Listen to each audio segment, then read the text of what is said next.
गलत सलत पेपर बना करके दूसरे को लीज पे दे देना, बेच देना चुपके से, ये तमाम धंधा कर रहे हैं। और ये एक सबूत आपको दिल्ली के अंदर आम आदमी पार्टी का एक आदमी जो ऑफिस बना रखा मनोतुल्ला, वो वक्फ बोर्ड की जमीन पे ऑफिस बना रखा है, उसने बहुत सारे दिल्ली के वक्फ बोर्ड की जमीन को हड़प कर करके उसको लीज पे दे रहा है, जो अनैतिक है, जो असंवैधानिक है। और जब उस पर एक्शन होता है तो कहते मैंने तो कुछ, जहां लूट सको सो लूट, हर कोई है बंदा को छूट, तो जहां छूट है, जहां सब उनकी अधिकार है, जब उनके हाथ में डंडा है, मैं बोल रहा हूं, क्या पता यही लोग आके, यही आतंकवादी, यही उग्रवादवादी आके मुझे जान से मार दें, कुछ भी हो सकता है। लेकिन मैं बेबाक बोला हूं, बेबाक बोलूंगा, मुझे मौत से डर नहीं है।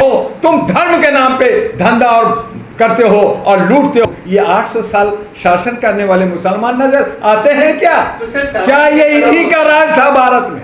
सब कुछ इन्हीं का था। आज वक्फ बोर्ड पे अल्लाह के नाम पे 11 लाख पर हेक्टेयर जमीन पड़ा हुआ है। इन पे नवाबों का, अमीरों का, नेताओं का कब्जा है। वो मुसलमान का, गरीब का, यतीम का वो हिस्सा कहाँ गया? क्या उसके अंदर मदरसा बनी? क्या स्कूल बना? क्या हॉस्पिटल बना? क्या कोई विकास का काम हुआ? ये यतीमों का हिस्सा खाएंगे। जब गरीबों का हिस्सा खाएंगे तो मुसलमानों पे आँच आएगा, मुसलमानों के अंदर गुंडे बदमाश बनेंगे, अलगाववाद बनेंगे, प्रॉपर्टी हड़प जाएंगे। जाइए मस्जिद के पास, जाइए किसी दरगाह के पास, जाइए बाजार में आपको कटोरा लेकर के भीख मांगता हुआ, जाइए निजामुद्दीन में, जाइए राजस्थान में, आपको हर जगह भीख मांगता हुआ मुसलमान मिलेगा। तब 11 लाख हेक्टेयर जमीन है, आप उसमें कोई प्रोडक्शन करते, आप उसके अंदर स्कूल कॉलेज बनाते। ऐसे पंजाबी लोग, सरदार लोग जो है लोगों को खाना खिलाता है और लंगर चलाता है, टॉफी बेचता है, बिजनेस करता है, खेती करता है, भीख नहीं मांगता। ये सुशासन का रूप नहीं है, लोकतंत्र और संविधान का ये हत्या है। जर्नलिस्ट महोदय, सबसे पहले तो मुसलमानों की जो दुर्गति है, जो स्थिति है, मुसलमानों के चट्टे बट्टे दोगले टाइप के नेताओं की वजह से है। ये मैं आपको साफ बता दूं, ये सब लोग जो है chicken biryani, mutton biryani, egg biryani, fish biryani, 4 बीवियों के साथ मौज मस्ती में मस्त हैं और अपने कौम को ये कटवाने में लगे हुए हैं। लेकिन जहाँ तक सरकार की, प्रशासन की बात है, वो जो है सत्ता के लिए बदले की भावना से एक कम्युनिटी को अगर बर्बाद कर रही है तो ये सही नहीं है, ये सुशासन का रूप नहीं है, लोकतंत्र और संविधान का ये हत्या है। और इस तरह से ये गृह युद्ध की तरफ ले जा रहे हैं, जहां भारत के अंदर 38 करोड़ मुसलमान है। आप कितना को बाहर करोगे? मुसलमान भागना भी चाहेगा। हालांकि 850 से 900 जो रिचेस्ट करोड़पति मुसलमान हैं, उन्होंने चुपके से तुर्की में जमीन ले लिया है कि जहां कुछ बात होगी तो हम फुर्र हो जाएंगे, बाकी को यहाँ मरने देंगे। तो ये स्थिति भी है। एक अयोध्या जीत लेंगे, एक हरिद्वार जीत लेंगे। तुक के साथ कहना है कि जो जनरल असेंबली हुआ वहाँ चारों धाम बीजेपी हार गई। आरएसएस जिस हथकंडे को लेकर करके, जिस योगी को प्रोजेक्ट कर करके कि वो सब कुछ कर करके मुसलमानों को बदल देंगे, दूसरी तरफ आदरणीय माननीय सामान्य मोदी जी 3 तलाक और गरीबों को और चूल्हा चक्का और 2 किलो चावल ये दे करके लोग लुभावना कर करके सोचा कि मैं दलितों को, ओबीसी को, मुसलमानों को वोट ले लूँगा। मुसलमानों को तोड़ करके पासमानदा किया गया, मुसलमानों को तोड़ करके सुन्नी मुसलमान और शिया मुसलमान किया गया, बहावी मुसलमान किया गया और अलग अलग कम्युनिटी में बांट कर करके इनको टुकड़े टुकड़े किया गया। और इनके नेता जो मलाई चाटने के लिए, पत्तल चाटने के लिए दलाली किया और मुखिया, सरपंच और कुछ न कुछ भागों का हिस्सा लेकर के बड़े खुश हैं कि मैं तो बहुत खुश हूँ। ये 800 साल शासन करने वाले मुसलमान नजर आते हैं क्या? क्या ये इन्हीं का राज था भारत में? सब कुछ इन्हीं का था। आज वक्फ बोर्ड पे अल्लाह के नाम पे 11 लाख पर हेक्टेयर जमीन पड़ा हुआ है। इन पे नवाबों का, अमीरों का, नेताओं का कब्जा है। वो मुसलमान का, गरीब का, यतीम का वो हिस्सा कहाँ गया?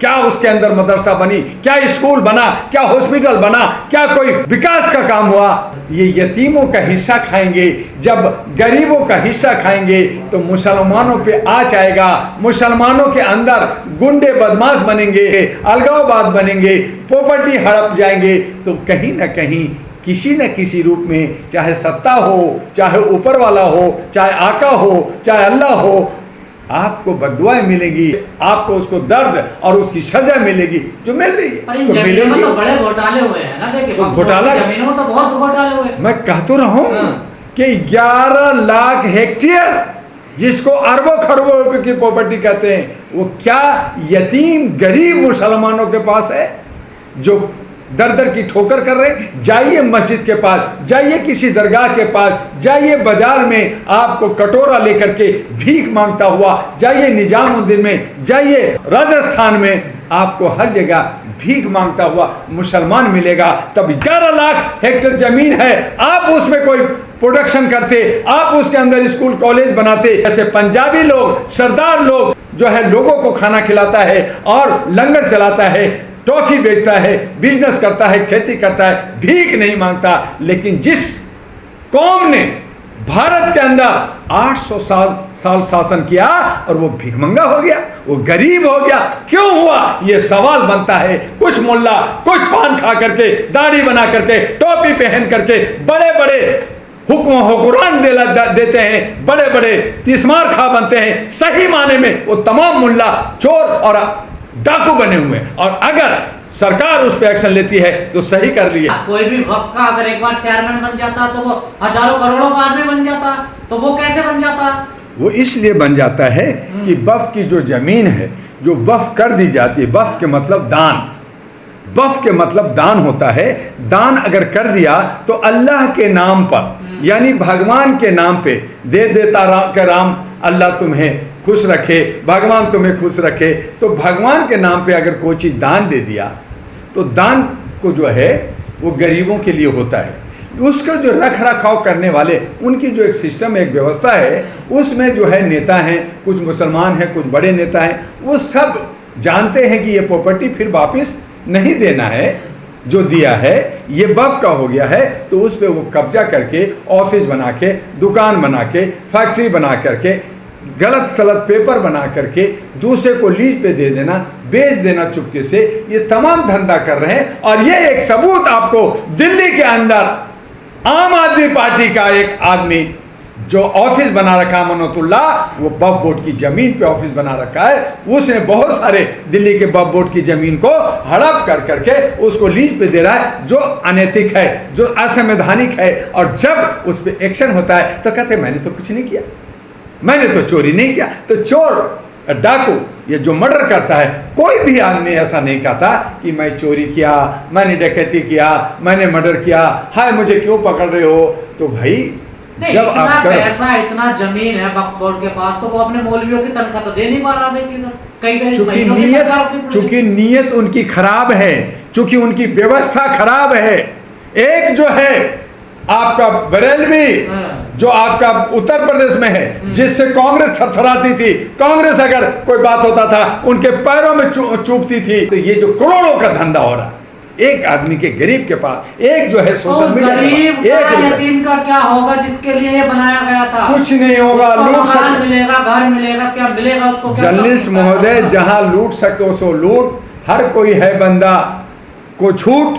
तो जहां छूट है, जहां सब उनकी अधिकार है, जब उनके हाथ में डंडा है, मैं बोल रहा हूं, क्या पता यही लोग आके, यही आतंकवादी, यही उग्रवादवादी आके मुझे जान से मार दें, कुछ भी हो सकता है। लेकिन मैं बेबाक बोला हूं, बेबाक बोलूंगा, मुझे मौत से डर नहीं है, मुझे किसी ईडी और इनकम टैक्स सीबीआई से डर नहीं है। डॉक्टर दुआ अगर डरता है तो एक ईमान से, एक जो है हम प्रकृति से डरते हैं। इसलिए डॉक्टर दुआ कहता है कि मैं नास्तिक हूं, तुम आस्तिक हो, तुम धर्म के नाम पे धंधा और करते हो और लूटते हो, लेकिन मैं नास्तिक हूं, मैं तमाम जो है धर्म को मानता। इलाज बिल्कुल ठीक है, योगी जी ने जो किया सही किया, लेकिन दुर्भावना से न करें।